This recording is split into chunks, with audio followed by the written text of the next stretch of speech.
Chapter 9. The neoclassical facade of the city's police headquarters, known simply as Central, masked the brutality of many who worked within its walls.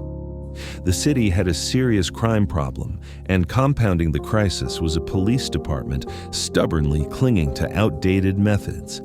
The once popular broken windows theory had been abandoned in most departments of comparable size, but the top brass here still treated it as unwritten law. Meanwhile, the national debate over body camera usage simmered on, but this department was legally required to deploy them during every interaction with the public. The costs, however, were staggering. Purchasing the cameras, maintaining them, and training officers to use them properly all drained the budget. Cameras broke often, and each one had to be manually activated before recording. When the footage worked, the quality was excellent, sometimes too excellent. It revealed officers taking shortcuts, ignoring protocol, and casually insulting citizens over minor infractions. A handful of veterans had already been fired for unnecessarily escalating routine traffic stops, creating a culture of quiet resistance among the seasoned ranks. Many of them stalled or sabotaged the rollout of body cameras in subtle ways, but their resistance sparked problems far beyond internal transparency. Juries began to lean heavily on body camera footage, a trend that irritated both the district attorney's office and the department itself. Defense attorneys seized the advantage, discrediting testimony whenever an officer failed to record every detail. If it wasn't on video, they argued, it hadn't happened, and juries believed it. Skilled defenders would dissect the footage frame by frame, tearing apart each interaction and exposing every procedural misstep. Department policy, on paper, set out a rigid sequence of events required for a lawful arrest. But officers insisted that real law enforcement rarely followed clean lines or academic definitions. To them, the job was one long gray area, a truth they felt the public would never fully understand. Still, public opinion ultimately prevailed, and patrol officers were required to wear body cameras. Within the first 6 months, despite internal resistance, an astonishing number of officers were dismissed. Many simply could not or would not change their behavior. The vast majority were caught on their own cameras, blatantly violating civil rights, often through subtle abuses of authority. Others were less subtle, opening their encounters with outright violence and intimidation. The aftermath reshaped the department. The average age of officers rose sharply as younger recruits failed to fill the gaps left behind. A widening gulf formed between seasoned veterans and inexperienced hires, the talent gap growing more obvious with each passing month. These problems were widely recognized within the corridors of headquarters. Down one such corridor sat the general office for the homicide detectives. The space was lined with cubicles where detectives worked side by side, and 2 separate interview rooms branched off from the main area. Those rooms, naturally, were always under video surveillance during interrogations. For all the public's distrust of law enforcement as a whole, little of the department's broader turmoil reached the homicide unit. In many ways, they were ahead of the curve. Recording and cataloging every detail of their interactions, whether with suspects or witnesses, was standard practice, not a begrudging adjustment. Detective Al Weber was one of the few who embraced that shift instinctively. Long before body cameras became mandatory, Weber had been meticulous about documenting every step, every word, every nuance. It was one of the reasons he was counted among the rare detectives who had managed to thrive amid the changes. The irony was hard to miss. Detective Al Weber, despite his reputation for airtight confessions, was considered 2 or 3 generations behind the times. Many of the younger staff, men and women in their 40s, refused to work alongside him, referring to him, not always quietly, as codger. Technically, homicide detectives were required to cooperate with one another and with any relevant units, but Weber was often treated as the exception. It wasn't his demeanor that drove people away. He wasn't rude, nor was he cold. It was his methods and his fierce territoriality over his cases. His approach was unapologetically analog. He never used online search engines beyond the department's internal databases. Other detectives would roll their eyes when they overheard him calling a business to confirm even the smallest detail, information they could have pulled up on their phones in seconds. Weber himself refused to own a smartphone, even though the department offered to subsidize the bill. Instead, he carried the old department-issued flip phone at no cost. His sidearm was a revolver, grandfathered in under a long-standing union policy. According to department lore, he was the last officer to qualify for the exemption. He still used a handheld tape recorder to capture conversations and wrote witness names and details in a pocket notepad. He had only begrudgingly switched to digital cameras after the department grew weary of paying to develop his rolls of film. And he still smoked cigars, sometimes indoors, despite the citywide ban on smoking in public buildings. Yet, for all his eccentricities, one fact was undeniable. Weber had a reputation for obtaining thorough confessions that held up in court more often than any of his colleagues. It seemed almost like magic, and most assumed this was the reason the department continued to indulge his old-fashioned ways. One unusual habit set Detective Al Weber apart even further. He regularly used his tape recorder to capture his own thoughts about ongoing cases. Later, when a case stalled, he would replay those recordings and selectively transcribe key points, listening for patterns he might have missed. When asked why, he would offer a meandering explanation, something about having all the clues in his head after just a few conversations, and how speaking them aloud helped him organize and sharpen his direction. It wasn't uncommon to see him on his morning commute, cigar smoke curling out the window, a cheap paper cup of coffee in the console, one hand on the wheel and the other holding his battered tape recorder as he muttered theories into it. It was a sight that turned heads, a relic from another era barreling through modern traffic. One such recording took place on a Wednesday morning around 7:30. It was too early, even for Weber to light a cigar, but not too early for his usual sludge-dark coffee. Completely unaware of how cliché he must have looked, Weber polished off the last bites of a Danish, licking his fingers before wiping them on a stash of napkins kept in the glove box. He swung the car right, merging onto the central street that would carry him downtown to headquarters. From the cup holder, he lifted his paper cup and took a cautious sip, trying not to spill it over his shirt and well-worn jacket as he navigated the city's pockmarked roads.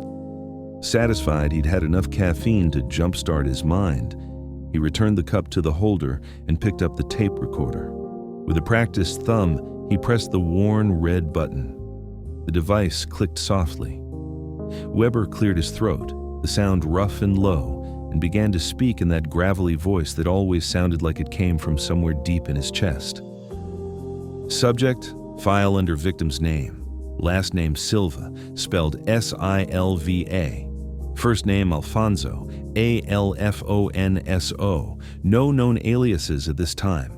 Alfonso Silva, male, white, 29 years old at the time of death. Cause of death is, at this time, classified as probable homicide. As of this morning, the case remains active as a homicide investigation. County coroner's report states that either the lacerations and trauma to the upper neck area or those across the upper torso were sufficient to cause death. Silva had no known enemies.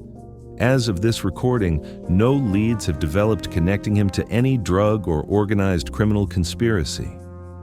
Yesterday, while attempting to photograph the subject's home, I observed a male, white, approximately 30 years old, dressed completely in white, fleeing from the rear of the property.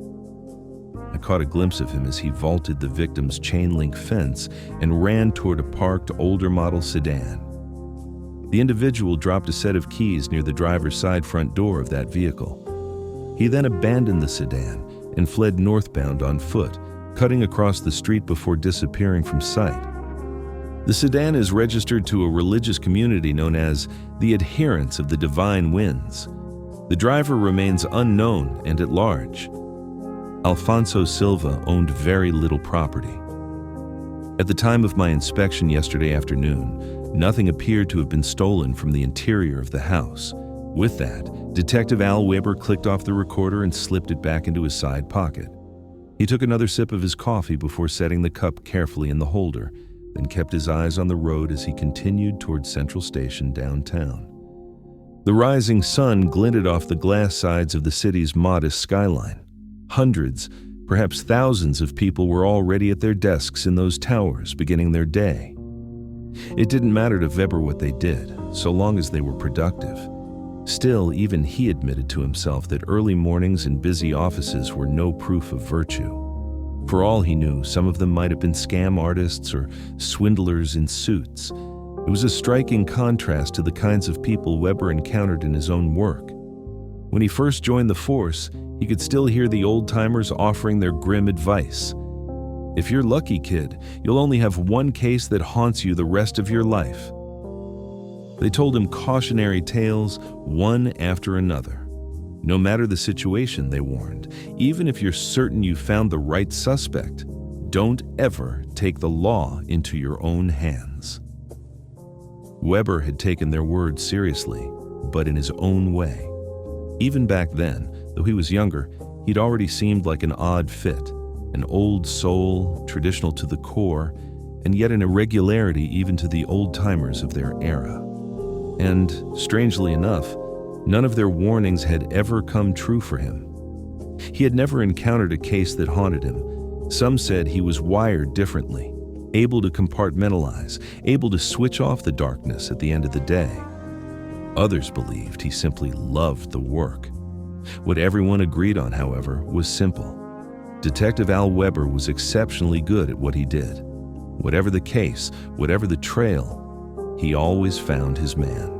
The truth was that Al Weber never found the job all that difficult, only frustrating at times. The frustration came when someone simply couldn't be found. 9 times out of 10, that person was being hidden by a relative. Weber knew the solution: track down whoever was doing the obstructing and pull them into the interview room. Among the detectives, there was even a standing wager on how long a subject would hold out, whether they'd crack in under an hour or endure the full 2 hours, the unofficial record. The bets applied both to those obstructing investigations and to those who had committed the murders themselves. The fascination grew so intense that the chief was forced to issue a formal policy banning the entire office from crowding around the closed circuit monitors to watch Weber's interrogations. From that point on, only 2 other detectives were allowed to observe him at a time. To the younger detectives, Weber was a mystery. He operated in a way that ran directly against everything they'd been taught. He didn't care about carefully building rapport or starting interviews by walking suspects through forensics and evidence. The modern approach emphasized soft touches first: rapport, empathy, careful escalation. Weber ignored all of it. No one could pinpoint exactly why his methods worked, but they did. Some believed it was his blunt, matter-of-fact delivery, an unspoken certainty that told criminals their fate was already sealed. Others pointed to his imposing size and the way his hulking frame and heavy gut dominated a room. Whatever it was, it made even hardened criminals talk. It was unconventional, maybe even unnerving, but it was undeniably valuable. To the department, Weber's results spoke louder than any handbook ever could. Weber knew that most homicides in the city fell neatly into 2 broad categories. The first was crimes of passion, one person killing another in a sudden fit of rage, fueled by jealousy or anger. When the crime was domestic, the cases were often open and shut. If the perpetrator wasn't caught at the scene, Weber's task was simply to figure out where they'd run. If the murder wasn't domestic, the question shifted. Who might have had reason to hate the victim? Family members and close acquaintances often knew more than they admitted, and if Weber talked to enough people, he would eventually sit across from the killer. The second category was everything tied to drug trafficking. These cases had become far more frequent in recent years and almost always involved firearms. Strangely, Weber found them easier to solve as time went on, thanks largely to social media. Most of these killings were retaliatory, and the suspects had a habit of broadcasting their bravado online, posting pictures and videos flaunting the very weapons Weber was hunting for. They rarely understood that their supposedly private posts and messages weren't as secure as they thought. Screenshots passed between witnesses like currency, and Weber, old school as he was, had the uncanny ability to memorize entire threads of online conversations, quoting them back word for word in the interview room. It was as if he'd been taking dictation. That skill alone was enough to outclass most murderers who ever found themselves under his steady, unblinking gaze. The murder of Alfonso Silva was unusual because it fit neither of the patterns Weber knew so well. Alfonso had no intimate partner and no known enemies, which ruled out a crime of passion. Nor did he have any ties, real or suspected, to criminal organizations. Retaliatory strikes from burned dealers or rival cartels always involved firearms. Killers in that world preferred quick exits.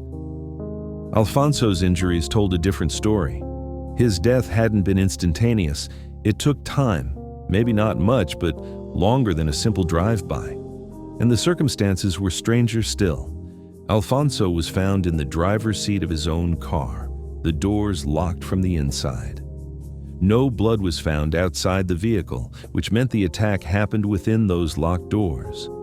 Whoever killed him then took the time to close everything back up, sealing the scene like a twisted coffin. Why lock the doors? Weber couldn't say. The detail gnawed at him. For the first time in his career, Weber felt off balance. If it hadn't been for the man in white fleeing the scene, he wouldn't have a single lead to chase. That man had made a serious mistake, leaving his sedan behind. Weber had seen criminals make foolish choices before, but abandoning an unreported vehicle at a crime scene was in a league of its own. Was the fleeing man the killer? Had he returned to the scene in some warped attempt to reclaim something? Or was he merely there to steal what he believed Alfonso kept hidden? Weber didn't know yet. But he knew one thing. The answer was locked up in that man's story, and there was only one way to get it. He needed to find him and pull him into the interview room. Who the hell are you? What were you after when you went to that house? Why did you run from me? Did you have anything to do with the murder of Alfonso Silva? These were only the first of many questions Al Weber planned to ask the man in white. Depending on the answers, the investigation could veer in any number of directions. If this man was the killer, then Weber was staring down one of the strangest cases of his career. And that was saying something. A crime of passion? Unlikely. To premeditate enough to bring an instrument capable of inflicting the wounds on Silva's body suggested planning, not an impulsive rage. But if it was planned, why not kill him in the house, where the killer would have the advantage in the privacy? Instead, Alfonso was murdered inside his car, the doors locked from the inside. That suggested Alfonso knew his attacker, trusted him enough to let him sit close in a confined space. Yet the killer locked the doors afterward, practically advertising his connection to the victim and risking leaving fingerprints on the passenger side handle. Then, in an act that defied all logic, he returned to the scene only to abandon his own car. None of it fit. None of it made sense. You only stab someone that many times when you're furious and have no other weapon to use, Weber thought as he eased his car into Central's parking lot. You don't carry a blade like that unless you plan to use it. Alfonso's wounds weren't from a pocket knife. This was something heavy, purposeful, designed to kill. He pulled into his usual space and shut off the engine, still thinking aloud to himself. You don't carry a weapon like that with the intent to get angry later. If you know you're going to kill someone that way, you do it inside the house. That's the only place that makes any sense. Al Weber parked his car and stepped out, gathering his belongings and the dregs of his coffee. He shut the door with a solid close, adjusted the heavy revolver at his hip, and took another sip. The coffee scalded the back of his throat. He let out a loud, guttural gargle and growled at the cup as though it were alive, then kept walking. His mind circled back to the contradictions in the Silva case as he crossed the lot and pushed through the side door of Central Station. The old fluorescent lighting hummed faintly overhead, bathing the first-floor offices in a pale, liminal glow. To Weber, it was a familiar comfort. To most, it felt unsettling, like stepping into a place caught between worlds. He passed open doorways alive with early morning activity, shoes striking the polished floor with a steady, echoing rhythm. Familiar faces looked up, tracking him as he moved through the hall. In their eyes, he was something like a legend, grizzled, old-fashioned, but undeniably effective. Weber finally reached the elevator and pressed the button. He stepped inside, hit the number for his floor, and rode in silence as the cab lurched upward. When the doors slid open, the stale, papery air of the homicide division greeted him like an old companion. Only a few detectives were in this early. They offered nods as he passed between the cubicles, but Weber said nothing, his focus elsewhere. He moved steadily down the aisle until he reached his desk, where he lowered himself into his chair with a heavy plop. The others could hear him on the other side of the partition, clearing his throat, papers shuffling, and the scratch of a pen as Detective Al Weber went back to work. They listened, waiting for his voice. The early morning hours were the only time the homicide office grew quiet enough to hear Weber work. He cleared his throat once more, the sound low and rough, followed by the faint click of his mouse and the soft clatter of his keyboard. The computer's fan whirred to life, humming steadily as more clicks followed, then the steady scratch of his pen on paper. A button beeped, and the speakerphone's dial tone hummed through the office. Weber tapped in a local number, then lifted the receiver as the line on the other end began to ring. He cleared his throat again. Silence stretched. Even the other detectives scattered across the room fell still, holding back grins as they waited for that familiar voice, sharp, unfiltered, and unmistakably Weber. Finally, it came, rough and direct, cutting through the quiet like a blade. "This is Detective Al Weber with the Homicide Squad." "Who's speaking?"